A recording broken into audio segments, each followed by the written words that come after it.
The brain is an amazing and complex organ. And while many people are fascinated by the brain, they can't really tell you that much about the properties about how the brain works because we don't teach neuroscience in schools. And one of the reasons why is that the equipment is so complex and so expensive that it's really only done at major universities and large institutions. And so in order to be able to access the brain, you really need to dedicate your life and spend 6.5 years as a graduate student just to become a neuroscientist to get access to these tools.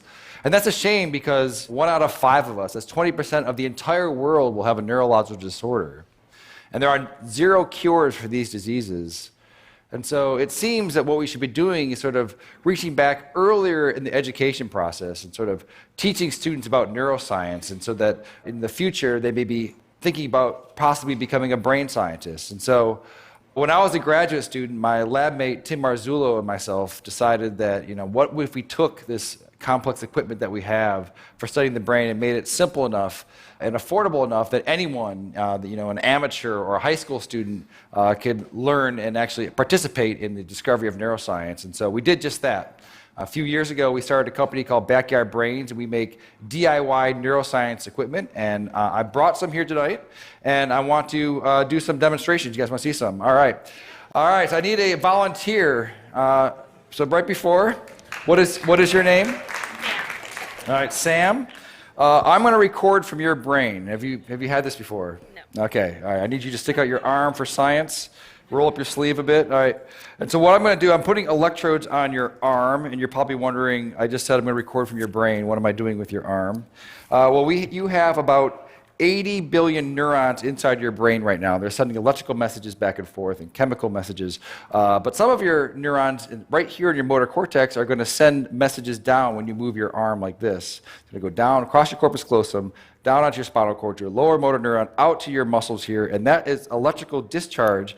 It's going to be picked up by these electrodes right here. And we're going to be able to listen to exactly what your brain is going to be doing. So I'm going to turn this on for a second.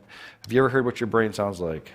All right, let's turn it on. So go ahead and squeeze your hand. All right, so what you're listening to, so this is your motor units that are happening right here. Okay, so let's take a look at it as well. So I'm going to stand over here. And I'm going to open up our app here. So now I want you to squeeze. Yeah, so right here, these are the motor units that are happening from her spinal cord out to her muscle right here. And as she's doing it, you're seeing the electrical activity that's happening here. We can even click here and try to see one of them. So keep doing it really, really hard. Yeah, so now we've paused on one motor action potential that's happening right now inside of your brain. Okay, do you guys want to see some more? All right. That's interesting, but let's get it better. Okay, I need one more volunteer. Okay, what is your name, sir? Miguel, all right. You're going to stand right here. So Miguel, when you're moving your arm like this, your brain is sending a signal down to your muscles right here. I want you to move your arm as well. All right, so your brain is going to send a signal down to your muscles. And so it turns out that there is a nerve that's right here that runs up here that innervates these 3 fingers. And it's close enough to the skin that we might be able to stimulate that. So that we can do is copy your brain signal that's going out to your hand and inject it into your hand so that your hand will move when your brain tells your hand to move. And so in a sense, she will take away your free will, and you will no longer have any control over this hand, okay? You with me? All right, so I just need to hook you up. All right, so I'm going to find your ulnar nerve, which is probably right around here. You don't know what you're signing up for when you come up and... So now I'm going to move away, and I'm going to plug it into our human-to-human interface over here.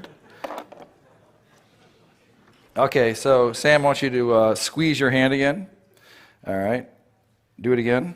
All right, perfect. So now I'm going to hook you up over here so that you get the stimulus. It's going to feel a little bit weird at first. This is going to feel like a, when you lose your free will and someone else becomes your agent, it does feel a bit strange. So I want you to relax your hand. All right, and Sam, you're with me? All right, so you're gonna squeeze. I'm not going to turn it on yet, so go ahead and give it a squeeze. All right, so now, are you ready, Miguel? Ready as I'll ever be. Okay, so I've turned it on, so go ahead and turn your hand. Do you feel that a little bit? No. Okay, do it again. No, a little bit. A little bit? Okay, so relax. No, hit it again. Okay. Oh, perfect. All right, so relax, do it again. All right, so now... All right, so right now, your brain is controlling your arm, and it's also controlling his arm. So go ahead and just do it one more time. All right, so that's perfect.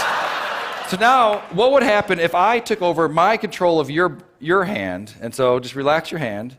What happens? Nothing. Why not? Because the brain has to do it. Now you do it again. All right, that's perfect. All right, well, thank you guys for being such a good sport. This is what's happening all across the world, electrophysiology. And we're going to bring on the neuro revolution. Thank you.